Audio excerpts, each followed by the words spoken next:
की संख्या में जोधपुर के मेरे उपस्थित भाइयों और बहनों, मैं इस धरा को नमन करता हूं जिस धरा ने विदेशी आक्रांताओं को नाकों चने चबाने के लिए मजबूर करते हुए अपने शौर्य और पराक्रम का परिचय इस देश में हमेशा दिया है। भाइयों बहनों, वीर दुर्गादास राठौर का नाम भारत के उन महान वीरों में हमेशा स्वर्णाक्षरों में लिखा जाता है जिन्होंने विदेशी हुकूमत से हमेशा लोहा लेते हुए न केवल मातृभूमि के प्रति बल्कि स्वामी भक्ति कैसे होनी चाहिए इसका एक उदाहरण दिया और जोधपुर का नाम वापस कराने में भी इस महान योद्धा का अप्रतिम योगदान है। मैंने नमन करते हुए, इस धरा को नमन करते हुए आप सबका हृदय से अभिनंदन करता हूं, स्वागत करता हूं। भाइयों बहनों, मुझे पिछले कुछ दिनों से राजस्थान के विभिन्न विधानसभा क्षेत्रों में जाने का अवसर प्राप्त हुआ है और जब मैं राजस्थान के अंदर जहां भी जा रहा हूं, मुझे देख करके आश्चर्य हो रहा है कि राजस्थान में किस प्रकार की दुर्व्यवस्था की स्थिति है। हर एक ओर लोगों में असुरक्षा का वातावरण, अराजकता और ऐसे लगता है जैसे सरकार न होकर के कोई माफियागिरी पूरे राज्य के अंदर संचालित हो रही हो। भाइयों बहनों, 5 वर्ष राजस्थान के, वास्तव में अगर राजस्थान के इतिहास को अगर आप देखेंगे, जिस राजस्थान का अपना एक गौरवशाली इतिहास रहा है, शौर्य और पराक्रम के लिए, भक्ति और शक्ति के लिए, कला और अपनी कलाकृतियों के लिए, जिस राजस्थान की अपनी एक पहचान थी, आज वह राजस्थान करा रहा है। एक वेदना है और वह वेदना किसी और ने नहीं दी। यहां राजस्थान में 5 वर्ष पहले चुनी गई सरकार ही उस वेदना का कारण है। भाइयों बहनों, जहां जा रहे हैं, एक तरफ राजस्थान के अंदर अव्यवस्था, अराजकता, गुंडागर्दी, कर्फ्यू, दंगे, और दूसरी ओर अगर हम भारत का देखते हैं, पूरे देश के अंदर देखते हैं, प्रधानमंत्री मोदी जी के नेतृत्व में सही है, एक नए भारत का दर्शन होता है। वैश्विक मंच पर जब मोदी जी जाते हैं, भाइयों बहनों, हम सब इस बात को देखते हैं, वह देश, उस देश के राष्ट्र प्रमुख पलक पावड़े बिछा करके प्रधानमंत्री मोदी जी का स्वागत करते हैं, उनका अभिनंदन करते हैं। यह सम्मान केवल मोदी जी का नहीं है, यह सम्मान भारत की 142 करोड़ लोगों के गौरव को बढ़ाता है। भाइयों बहनों, देश की सीमाएं सुरक्षित हुई है। पूरी तरह आज भारत अपने आप को सुरक्षित महसूस कर सकता है। भाइयों बहनों, ये नया भारत है। 2014 के पहले जो घुसपैठ होती थी, जो आतंकी वारदात होती थी, ये पूरी तरह बंद हुआ है। 2014 के बाद आप देख रहे होंगे, ये नया भारत किसी को छेड़ता नहीं है, लेकिन अगर कोई छेड़ी देता है तो उसको छोड़ता भी नहीं है। ये नया भारत है और इस नए भारत को हम सब महसूस कर रहे हैं। भाइयों बहनों, कांग्रेस ने समस्या दी, मोदी जी के नेतृत्व में नए भारत ने समाधान दिया। आतंकवाद की समस्या कांग्रेस की देन, लेकिन धारा 370 समाप्त करके उसका समाधान मोदी जी के द्वारा दिया गया। भाइयों बहनों, देश के अंदर नक्सलवाद कांग्रेस की देन, लेकिन नक्सलवाद की समस्या का समाधान गरीब कल्याणकारी योजनाओं के माध्यम से मोदी जी ने उसका समाधान दिया। कांग्रेस ने अलगाववाद दिया, मोदी जी ने कनेक्टिविटी के माध्यम से उसका समाधान दिया। कांग्रेस ने देश के अंदर गरीबी दी, अव्यवस्था दी, अविश्वास दिया। मोदी जी ने देश के अंदर सभी लोगों को समान सुविधा का अधिकार देकर के हर व्यक्ति के सम्मान की रक्षा की। तुष्टीकरण के नाम पर कांग्रेस ने जिस प्रकार की व्यवस्था फैलाई थी, हमें आश्चर्य होता है। 2014 के पहले कांग्रेस की सरकारें एक ही बात तो करती थी, एक ही बात कहती थी कि देश के संसाधनों पर पहला अधिकार मुसलमानों का। भाइयों बहनों, देश का नागरिक कहां जाएगा? एक गरीब कहां जाएगा? एक अनुसूचित जाति का व्यक्ति कहां जाएगा? हमारा वनवासी आदिवासी कहां जाएगा? पिछड़ी जाति का व्यक्ति कहां जाएगा? अन्नदाता किसान कहां जाएगा? युवा कहां जाएंगे? महिलाएं कहां जाएंगी?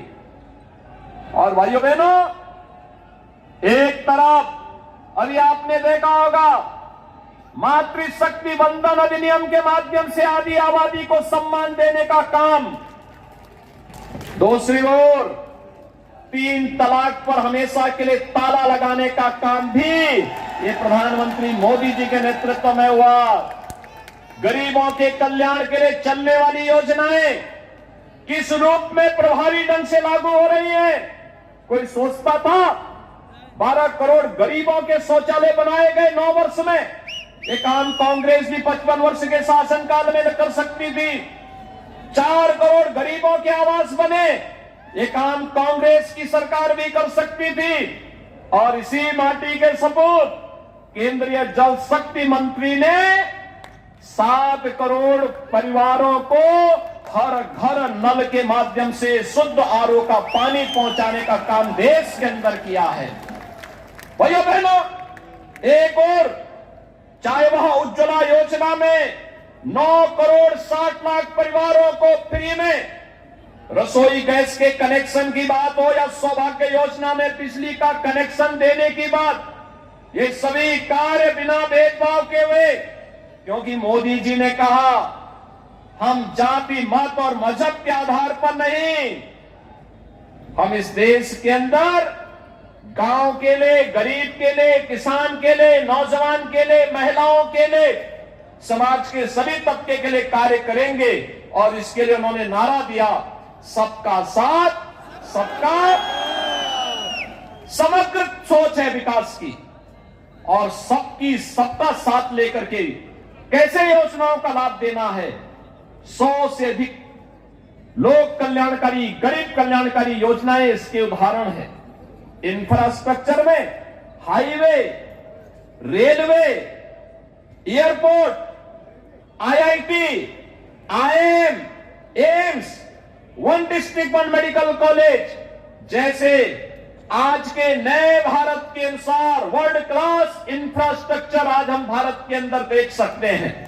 भाइयों बहनों, ये पिछले 9 वर्ष के अंदर मोदी जी के नेतृत्व में हुआ।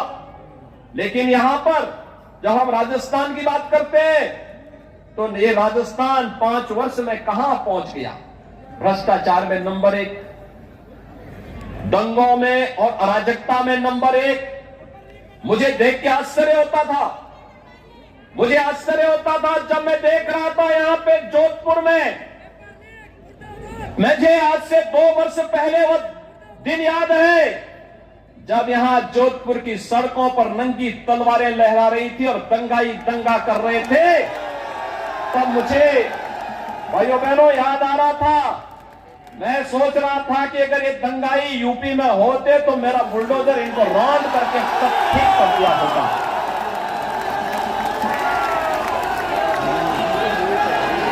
आप आश्चर्य करेंगे किस प्रकार का नंग तांडव था। ये यही जोधपुर के अंदर ही हम देख रहे थे और सरकार मौन थी। ये वोट बैंक के नाम पर यह अराजकता फैलाने की छूट कब तक होगी?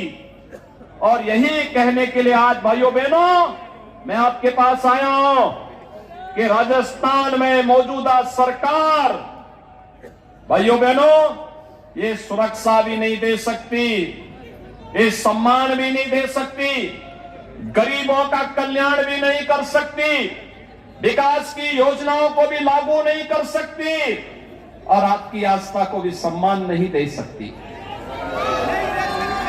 रामनवमी में यहां की सरकार रोक लगाती है। मैं जिस जिले में जाता हूं वहां पे किसी न किसी संत की हत्या हो चुकी होती है। उससे पहले पूज्य संतगण मिलते हैं, एक ही बात कहते हैं कि यहां हमारे एक संत की 2 महीने पहले, 6 महीने पहले, 1 वर्ष पहले उपद्रवियों ने हत्या कर दी। सरकार कोई सुनवाई करने को तैयार नहीं। किसी भी जिले में जाओ, भरतपुर में, अलवर में, जोधपुर में, किसी भी जिले में जाओ, हर जिले में भाइयों बहनों ये सुनाई देता है। और इसीलिए आज मैं आपके पास आया हूं कि सरकार कर्फ्यू वाली सरकार है, दंगों वाली सरकार है। भाइयों बहनों, ये माफियागिरी जो पनप रही है, जो अराजकता पनप रही है, जो युवाओं के भविष्य के साथ खिलवाड़ करते हुए पेपर लीक की घटनाएं लगातार राजस्थान के अंदर हो रही हैं। कुछ तो दाल में काला है। आपका मैं अभिनंदन करूंगा कि लोकसभा चुनाव में आपने यहां पर श्री गजेंद्र सिंह शेखावत जी को इतना भारी बहुमत से जिताया कि वह देश के अंदर जल शक्ति मंत्री बने।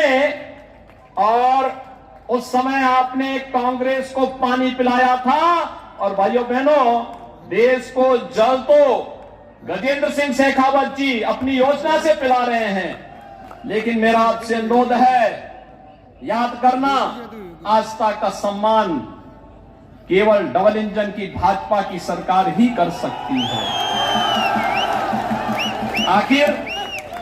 आखिर कांग्रेस के लोग कहते थे ना, जो यहां पे हमारे वरिष्ठ नेता होंगे, 1980 के दशक में जब राम जन्मभूमि आंदोलन प्रारंभ हुआ था, तब नारा लगता था, राम लला हम आएंगे, मंदिर वहीं बनाएंगे।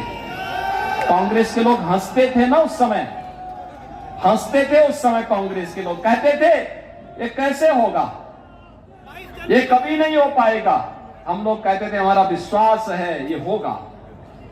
वे हंसते थे, लेकिन हमें विश्वास था। लेकिन उनको विश्वास दिलाने के लिए हमें कुछ दिनों के लिए नारा बदलना पड़ा था। हम लोगों ने तब कहा था, रामलला हम आएंगे, पहले गुलामी का ढांचा हटाएंगे। और गुलामी का ढांचा हटा ना, और गुलामी का ढांचा हटने के बाद फिर हम लोगों ने पुराना नारा दोहराया था, रामलला हम आएंगे, मंदिर वहीं बनाएंगे। आप मुझे बताओ, इनमें से यहां पे कितने लोग हैं जिनको विश्वास है कि अयोध्या में राम मंदिर का निर्माण हो रहा है? पूरा जोधपुर ही। और मुझे बताओ, 22 जनवरी 2024 को प्रधानमंत्री मोदी जी के कर कमलों से 500 वर्षों के बाद रामलला अपने भव्य मंदिर में विराजमान होंगे।